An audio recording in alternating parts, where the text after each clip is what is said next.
எதற்கு அந்த அம்மா உட்கார்ந்து இருக்கிறாங்க என்ற சிந்தையிலே எனக்கு இருந்து விட்டால் இங்கே மனிதனாக அடியே நின்று கொண்டிருக்கிறேன் என்பது மறைபொருள்.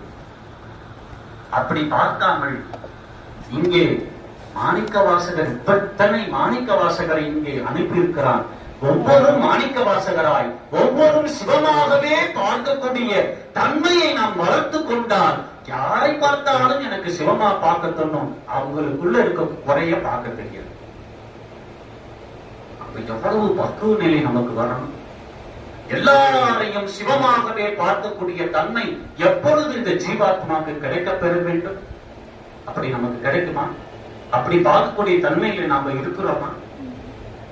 அப்படிப்பட்ட பார்க்கக்கூடிய தன்மையை வளர்ப்பதற்குத்தான் இந்த திருவண்ணாமலை திருப்பரங்குறை என்று ஒன்று இருக்கிறது. அப்படித்தான் நம்ம எல்லாரையும் பார்க்கணும். யாரையும் நாம் மனிதனாக பார்க்காமல் எல்லாரையும் நீ சிவ